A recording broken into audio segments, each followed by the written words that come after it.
Well, we're here today because enough is enough. It's a new campaign that's grown to over 500,000 people in a few short weeks. It's called a meeting to try and gather people in Manchester around the issues that people in the country are facing.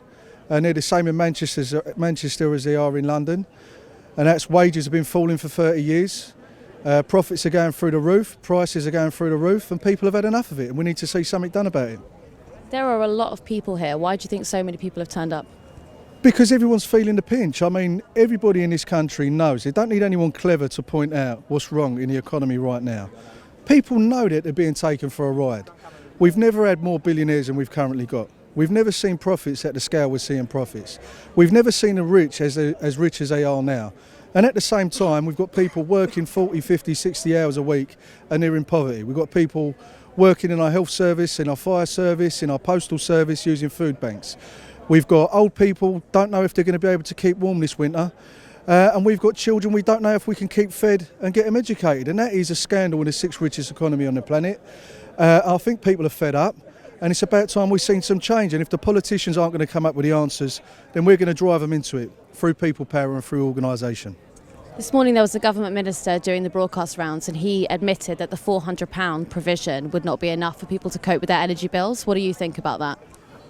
Well, it's just a statement of obvious fact. I mean, you know, by next year, people are going to be spending 4, up to 6 in some cases, full take-home months' worth of pay just on energy. That's before you get to rent. In some of our cities, people are paying 67% of their take-home pay in rent. That's before you go out and you do any kind of food shopping, before you put a uniform on your kids' back or do anything else. That's an absolute scandal. It cannot carry on in the way that it's been going for so long. When we had the financial crash in 2008, we saw the politicians come to their rescue in quick speed.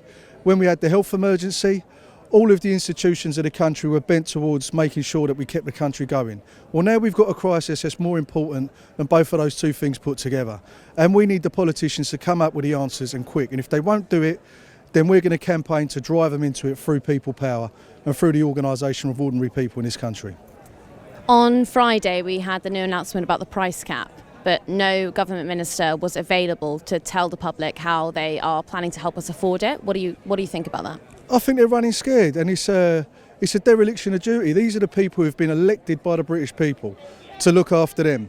And the only people that they seem interested in looking after are the multinational corporations who've been robbing this country blind for years, taking profits out of our public services and putting them into tax havens, and people in the elite are super rich. Those are the only people these politicians seem to care about.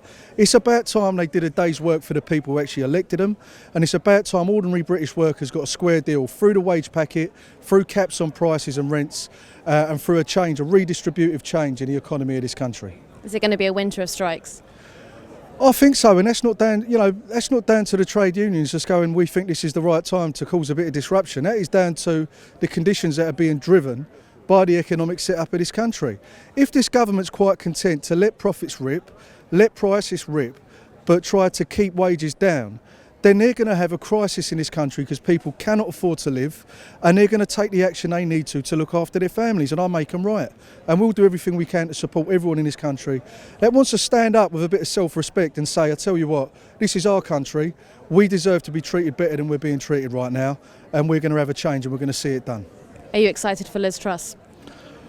I don't know if excited is the right word. I mean, I'm interested to see what she does, because any Prime Minister coming in has got the mother of all crises in front of them.